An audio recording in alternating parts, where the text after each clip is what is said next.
Hello, everyone, and welcome back to the Press Rewind Prince Lyrics podcast. I'm your host, Jason Brenninger, and today we are going to talk about Why You Want to Treat Me So Bad. Today I have a guest host, so this is the first time in my podcast that I have invited somebody else to come onto the show and talk Prince with me. I have with me today Jerry Bonner, coming all the way from New Jersey. Hi, Jerry. Hi, thanks for having me. You know, it's always a pleasure to talk about Prince and his music. I agree. Anyone and everyone who will listen. I agree 100%. So thank you for agreeing to do this. Just because this is the first episode that you're featured on, I wouldn't ask you to please give a little bit of background for anybody who's listening who's never heard you on the podcast before, and just maybe where you got your start with Prince, listening to him, and where was your intro to his music? It was, as most people of the 80s of that era, it was, on the radio, obviously. The first song I recall hearing and falling in love with was in, 1983, was Little Red Corvette. And I distinctly remember that as like kind of a, it's just one of those things I remember from my childhood as kind of like this weird kind of touchstone moment, hearing that song and actually, my radio at the, boombox, whatever was across the room. And I remember actually walking, getting closer to it to listen to it like it would matter. But, I was like hearing it, it was like, wow, this sounds so much different than a lot of the pop music, I was hearing at the time. Obviously knowing now it's, the Minneapolis sound or, that kind of thing. It just sounded so different and fresh to me. And it just really grabbed me, obviously, right away, and it drove, pulled me out of my chair, and I walked up closer to the radio to listen to it. And so that was the first, time I recall hearing, a Prince song. And then from that point forward, it was just, any and all information that I could gather on the man and, what the deal was with him. And, 1999 was the first album, obviously that I had of his, and I didn't even, being a 12-year-old, kid at the time, didn't really have, obviously too much money myself. So a friend lent me, the cassette, and I copied it. And, lots of that. Yeah. So, and that was, my first real, exposure to it, and that album. And, that album, I know we're going to be talking about, some of his earlier stuff here, but, 1999 just kind of, really blew my mind on so many levels. Mm-hmm. Being a kid, Catholic school, kid, hearing these kind of songs, with so much energy and kind of sexuality, really, especially songs like, Let's Pretend We're Married and Lady Cab Driver, just kind of blew my mind. I was like, you can do this in music? What's going on? This is craziness. Who is this man and what is he doing? And it's how bold and audacious of him. Yeah, it really, this is not your mom and dad's pop music, or it's just I never thought that, of a thing that would music would be like this. So yeah, it did really just that was hearing Little Red Corvette just opened a whole wider world in terms of music and what music could be and should be moving forward for me. Yeah, I would say that my story is very, very similar. A lot of parallels there with that song in particular, Little Red Corvette being the kind of the starting point for me as well. Heard it on the radio. My sister had bought the 45, and so I could listen to it whenever I wanted, which was always nice. You didn't have to sit and wait for it to be played on the radio anymore. Or try to record it off the radio. Which right. There's that. There's no shame in doing that. I have tapes and tapes. I wasted many hours of my youth chasing songs on the radio to record. So, yeah. So I think 1999, the album, and Little Red Corvette, the song in particular, is probably going to be our common ground as far as like where we got started. Some people would say Purple Rain, but by the time Purple Rain came, I was already a pretty big fan, or as big of a fan as one could be as a 9-year-old. So, excellent. Thank you for that background. No problem. And so we're going to obviously go a little bit backwards then, because 1999 came out in 82, Little Red Corvette was a hit in 83, but we're going back to the 70s for this particular episode. Now, There the was Prince album. there was a time before the 80s? Yes, there was. There was a couple of I don't years in the believe it. 80s. I don't believe it. A few years where I was allegedly alive. I don't have any memories of that, but yeah, I was born in the 70s, so that I know they exist Yeah. somehow.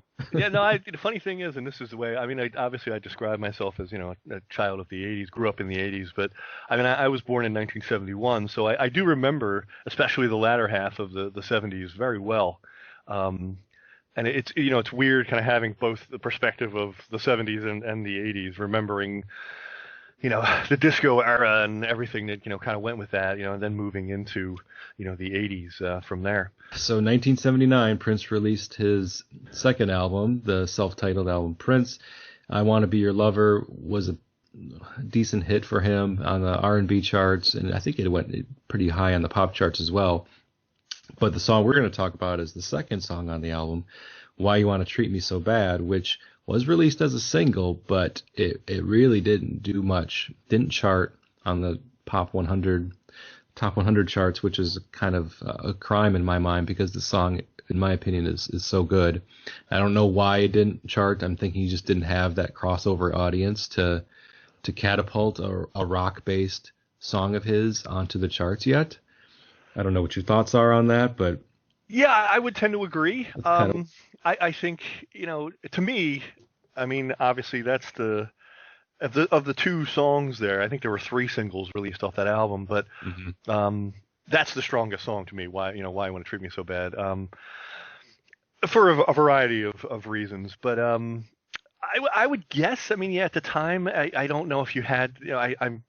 I'm guessing that, and this is just, pure speculation because I was, I was 8 years old in 1979, but, Right. Obviously hindsight being 2020 and looking back on it, I would guess, yeah, that like you kind of alluded to that, the world wasn't ready for that kind of crossover artist. I mean, I think, they like to pigeonhole people, obviously, the music industry, and Prince was seen as probably an R&B artist, and he, what's this R&B artist doing, recording, what's clearly a rock pop type song and having this, kind of cool like guitar solo at the end of the song, and it just, and it's got keyboards and it's this and they're dancing around, and it's, so what is it? And I think that was probably its unfortunate most or biggest detriment, was that people just didn't know what to do with it or how they could classify it. Yeah, because Soft and I Wet, guess.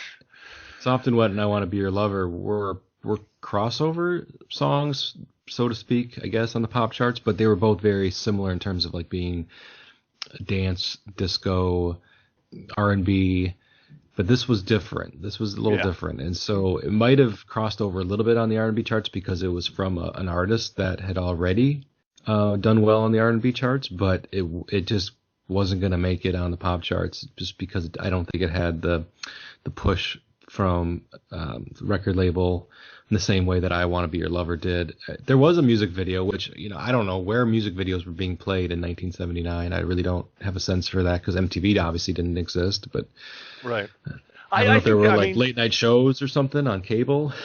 Yeah, I mean there was I'm forgetting the name of it now, but yeah, there was like a late night rock show that a lot of times would obviously want live performances, but in lieu of that they would play these, and that's why I think a lot of the early videos too were more performance based rather than conceptual things. That the conceptual pieces I think became more in vogue, as MTV, kind of exploded, and other people were like, oh, look at what we're doing with these songs, and we're making like these little movies. But yeah, most of them were performance based, and obviously, Why You Want to Treat Me So Bad was one of those. This kind of a band on the stage doing their thing and jumping around. Yeah, most of Prince's early videos were like that. I mean, exactly. To be honest, most of his videos, period, were like that. But anyway, yeah, especially the early ones. Right. Yeah. I mean, up until even the ones off, the majority of there were a couple I think that I hadn't seen it till recently. They were the 1999 ones were the famous ones were obviously performance based too. 1999 and Little Red Corvette, and I distinctly remember seeing those all over the place. But yeah, I think there was a couple even then that you tried to break into like some of the lesser known songs they did record, like make some videos for that maybe kind of went into some conceptual ideas, and rather than just having a performance based thing on a stage. So yeah, Yeah. that was par for the course then. Okay, well, thanks. I think now I'm going to just kind of break down the lyrics a little bit, because that's really what the focus of this podcast is taking a look at the lyrics of Prince's songs and seeing if there's anything in there that really kind of stands out as being like a unique turn of phrase or a unique way to say something that other lesser artists might just put out there in a very basic way. So, and Why You Want to Treat Me So Bad, Prince is taking on kind of the role of the whipping boy, the boyfriend who's been done wrong. And it feels like this is a role that he takes on in a few songs, especially early on in his career. This is not this is not something that is new ground for him, and it won't be the last time, obviously, either. But if I'm looking at it real quickly, just the first verse, he says, "There's some talk going around town that you really don't give a damn. They say you really put me down when I'm doing the best I can. I gave you all my love. I even gave you my body. Tell me, baby, ain't that enough? What more do you want me to do?"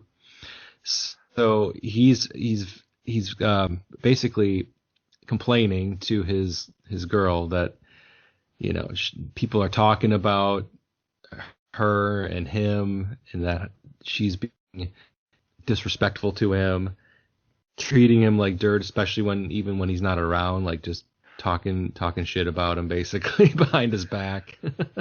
That's tough to hear that, I guess. Yeah, no, you never want to hear that secondhand. You don't want to hear it at all, but it was even worse secondhand. Like, hey, I heard you. Yeah, I heard you talking shit about me behind my back. What did I do? I'm like, I'm doing all that I can here. And yes, that definitely was, a recurrent theme, obviously, in later albums too. Right, and that's always my first thought is like, who is this evil woman, or who is this evil person that is doing this to this poor man or this poor woman? It's like, God, and so yeah, I mean, that was obviously my first thought about it, and it always seems to, and obviously, and to me again, hearing this, being younger, just always the allusions of or alluding to even talking crap on his like sexual performance in a sense. It's like I'm giving you everything, and you're gonna talk behind my back, and I even gave you my body. Right. Ain't that enough? That's what he says the next line. It's like, that's enough. So what? Those are the things that grab me, obviously, in the first verse, and it does obviously set, kind of a really good tone to tell the rest of the tale here. It's it's like, I'm doing everything, and that seems, there's a couple other songs that obviously explore that. I'm giving you everything that I can, and and here you are, right? Here you are, just continuing, to shit on me, and I'm not understanding it. So tell me what I need to do to make this right. And unfortunately, a lot of times, I mean, as grown men now, we understand that you can do everything right and still fail. And if you're not the one, you're not the one. Doesn't matter what you do. Exactly. And you can sing 1,000 songs. Doesn't matter how hard you try to be the one for her. If you're not, it's not going to be enough. You can, do whatever, move heaven and earth, and I said, like, write 1,000 songs and send all kinds of gifts and flowers and whatever. It's just, if that person isn't feeling it, then you may as well just move on. So that's, a lot of times when you hear these songs, especially now, it's like, all right, man, just, she don't love you, move on. That's, your response. When you're younger, it's like, oh, you feel it a bit more. I think it's a bit more visceral. Okay, so then we get to the chorus, and the chorus goes, "I play the fool when we're together, but I cry when we're apart. I couldn't do you no better. Don't break what's left of my broken heart. Why you want to treat me so bad when I know I love you? How can you do this to me when you know I care? Why you want to treat me so bad when I know I love you?" But anyway. Well, actually, what's funny too is that, and I saw this in a video a while ago. I mean, I think there's a part when he does this song, or when he did this song live, where the crowd would scream like "bitch." Yeah, yeah. You're And right. You're yeah, and so maybe I don't know. Were you waiting on that? Is that right. Maybe I was subliminally waiting for the some bitch part. waiting on the bitch part? Yeah. Like, why isn't that in the official lyrics that I'm looking at? I'm literally looking at the record because I have this on vinyl. Okay, so the chorus, yeah, the chorus, it's just more of basically Prince, essentially complaining and really just very confused with this woman. Why is everything that he's doing not enough? You know, he cries when they're apart. He feels like he can't do anything any better, couldn't do you no better. So obviously he feels like he's giving her the best that he can from a sexual standpoint. So congratulations to him on that. But it's just not enough. Once again, as we already mentioned, and she still treats him like dirt. You know, he doesn't really care that his heart's breaking every time she does something to him that just makes him feel like she doesn't care about him, and that's essentially what it boils down to. She just doesn't care about him. Yeah, and that was the thing. I mean, I just always wondered, what just, what's the fantasy and the reality here? Is it, was he like this in real life too with his women, and did he always kind of take this plaintive, kind of stance, plaintive pleading almost? And that, I mean, that again, that's, I'm not really separating, I guess, the art from the artist, just kind of thinking along those lines.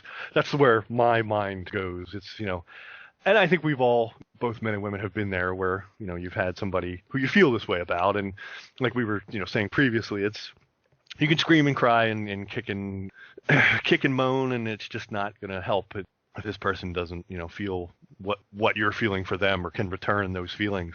It's best, rather than to kind of keep, kicking and screaming, it's best probably just to move on. And that's kind of the thing you want to tell Prince. It's like, hey, man, just, move on. Right. I mean, you are Prince after all. Yeah, I don't think you're going to be hard up for ladies moving forward. But, I know in the moment it seems bad and it seems terrible, but I'm sure, there's, Sheena Easton and whoever else around the corner. So just, exactly. buck up, little soldier. Yes. I mean, he does come across very neurotic in this song, and it just, I think, whatever, it could be part of his being so young when he wrote this. I mean, damn, he was like 20, 21 years old at the time. Oh yeah. And speaking from a former 20, 21-year-old man, I can tell you that I was not nearly as confident in myself at that age. And maybe he wasn't as well. Who knows? I mean, he always had, I'm sure, a level of confidence that many men never can achieve. But at the same time, he was young, it's still unproven. You just don't know until you get that feedback, until you have those relationships. And if the first couple of girlfriends that you have don't give you that instant gratification, that immediate feedback, you're like, oh man, you start to get in your own head a little bit. Like, does she not like when I do this? Am I being too needy? Am I not being needy enough?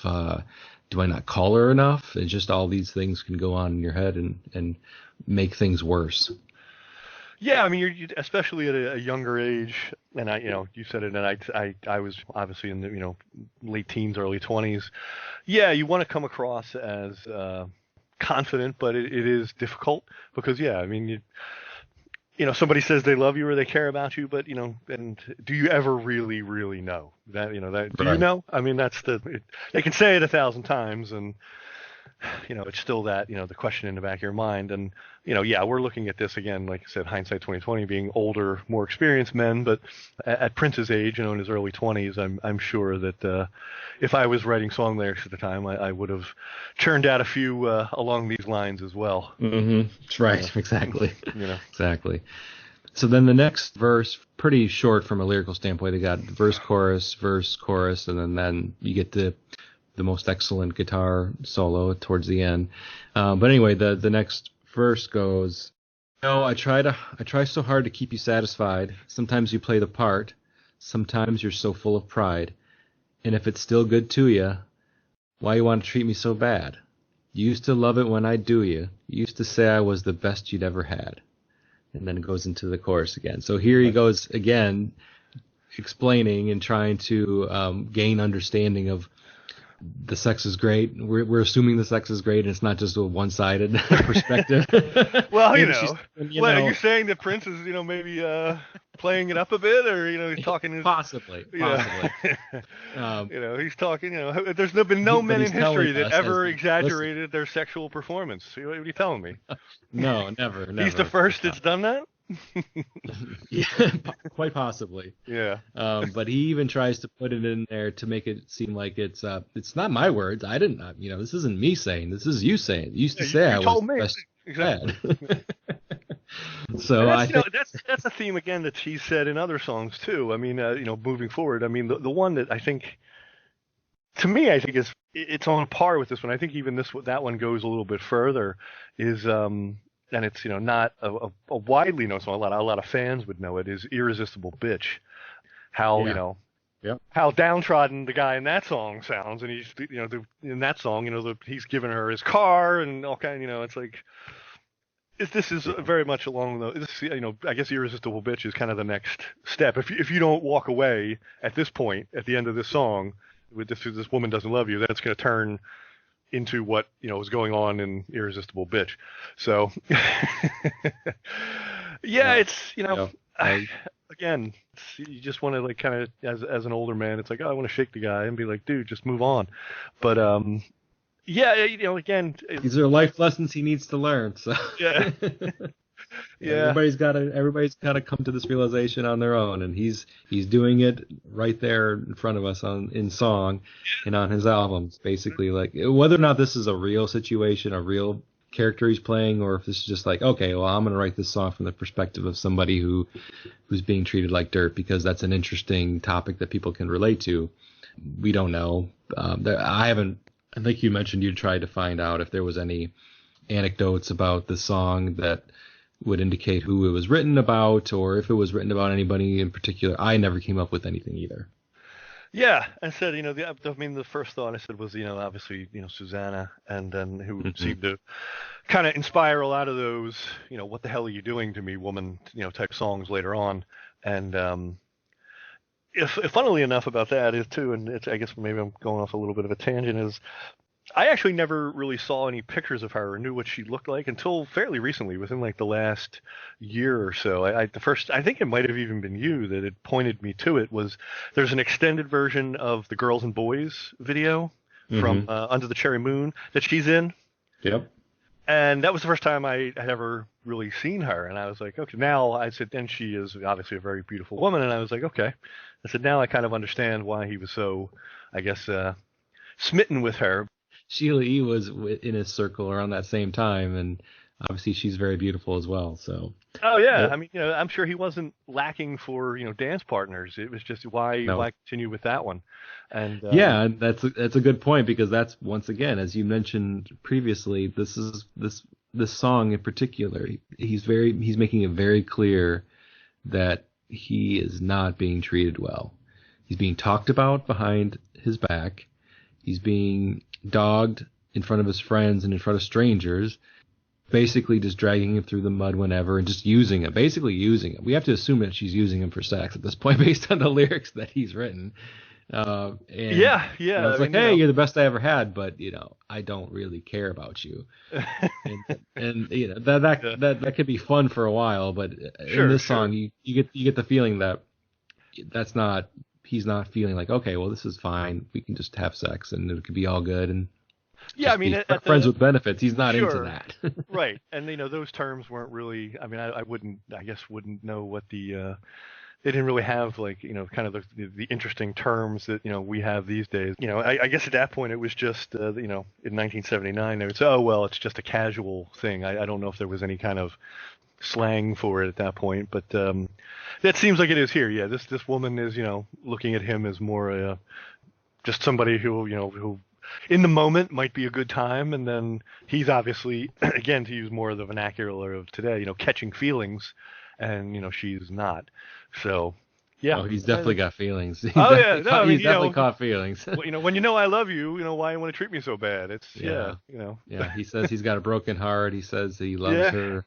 The whole song, the lyrics of the entire song indicate that everything points to him being in love with this woman. So yeah, he's got it bad, and unfortunately she doesn't. So there you go. That's the gist of the song. Why You Want to Treat Me So Bad. The title it's a is bad situation. Right. The title isn't masking anything. You don't No.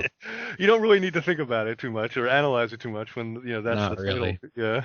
It's very clear what he's singing about, and for the perspective of the lyrics, it's very clear. So, if any other final thoughts on the song, Jerry? Otherwise, I think we probably said everything that there is to say about Why You Want to Treat Me So Bad. I think it's an excellent song. Obviously, you do as well. Oh yeah. I mean, there aren't a lot of his earlier stuff I didn't come to until later. And again, this is something I think we had talked about maybe a little bit beforehand, but it was more about, I guess, being a kid and not having a ton of money. I couldn't buy a lot of. I would come to a point, like a flash point with certain artists, and that could be anything, a comic book, a music, or whatever, and you would want to know more about the back catalog, but that always required you obviously buying more stuff or somehow finding someone, if you could find somebody that had the earlier albums or things like that. So I didn't come to, the first two albums until I was probably in my early 20s. I had a little bit more disposable income. Anything previous, to 1999, I really didn't hear until then. And kind of discovering the first couple albums, there's only a couple songs that I really got into, and Why You Want to Treat Me So Bad is one of those. And and I guess the two things that I guess as postscripts here to follow up, rather than just kind of going through the lyrics, are obviously the exceptional guitar solo at the end. One of the first examples of showing Prince's prowess on the guitar. And it's kind of placed in a way like a guitar solo is in a lot of rock songs. Usually it's right in the middle. There's the guitar solo break, and this is obviously placed towards the end of the song, which makes it, I think, a little more interesting as well. And so hearing that for the first time, it's like, okay, wow, you're hearing these kind of massive guitar licks, from this guy, and it's kind of cool hearing it, that far back as 1979, pulling out a little bit of the finger tapping stuff that that Eddie Van Halen made popular a year or two before, so or right in the same time on their first Van Halen's first album. And then I guess the second thing is and this is something again I came to later as well. This is one of the songs, I guess, that Andre Simone kind of claims as he worked on quite a bit, and Prince really didn't give him the proper credit. Yeah, that is true. And he was still kind of, I guess, forwarding that whole auteur thing, the produced and recorded and performed and written by Prince, that whole moniker, thing that he carried through on all his albums, and that was his selling point. Obviously, it's like, oh, here's this, phenom who does everything, and this prodigy. And I guess giving credit to people at that point still wasn't his thing. He just was like, all right, well, you may have worked, or he downplayed contributors credit, and that I know from reading various things that Andre takes contention with that he contributed quite a bit to this song. And it was obviously something that we saw, that played through as a theme even in Purple Rain, the movie. He wouldn't use Wendy and Lisa's music, and then finally, has an epiphany and does, and da-da-da-da, and everything's all right after that. And so, yeah, I mean, obviously, I think, that was something he knew about himself, but at this point in his life wasn't ready to accept that or move forward with that and give people proper credit where it was due. And I mean, Prince is, obviously can't, speak to that anymore. And I don't even know if he would have addressed it. But, Andre obviously says that, he contributed quite a bit to the song. So there's that. You did make some good points about the credit or lack thereof for some of his earlier stuff. And I've read the same things about Why You Want to Treat Me So Bad. And I think that basically started the rift between Prince and Andre to the point where Andre wanted to leave the band so he could strike out on his own. Prince's, what he said about the whole situation was that, he contributed some stuff that couldn't even hear. So he Yeah, definitely right. was trying to Right. downplay it. Oh yeah, no, he in his that obviously very withering Prince way, said I think what was it he did some backing vocals that you couldn't even hear, I think is how he Exactly. addressed it or something along those Yeah. lines. Exactly. And that's Prince, that was oh yeah, he did this and it wasn't even that big a deal. So Yeah, right. So, and also, I think he also blamed a typo by the record company. Like, oh well, I wanted to give you credit, but yeah, they totally screwed it up. It's not my fault. They didn't put your name on there. So, yeah, what do you want? that's kind of a big typo, I would think. Well, yeah, especially when it comes to maybe publishing rights and, Yeah, making right, money off a exactly. song. Right, if you can share some revenue, future, I mean, Yeah, that's like a legacy type thing. I mean, as far as I know, those, you get songwriting, like, checks in the mail for whatever, in perpetuity, as they say. And, that's true. so poor Andre is still, not getting those checks from Why You Want to Treat Me So Bad. Correct. That is correct. All right. Well, thanks, Jerry, for joining me. Is there anything that you want to plug, or is there can anybody find you on social media that you would want to share here? Yeah, Twitter. I'm on Twitter at at jbonner71, JBONNER 71. That's where I do most of my most social media stuff these days. And not really plugging anything at the moment, just kind of doing my thing. All right. Well, thank you for joining me. I appreciate it. Thanks for having me, and hopefully we can do it again. So once again, I just wanted to thank Jerry Bonner for joining me on episode number 11, Why You Want to Treat Me So Bad, off of Prince's second album. The Press Rewind Prince Lyrics podcast can be found on Facebook and Instagram using the Press Rewind Prince Lyric podcast search. You can find me on either of those sites as well as Twitter. I have a social media presence there as well. So thanks for listening to the Press Rewind Prince Lyrics podcast. I've been your host, Jason Brenninger, and until next time.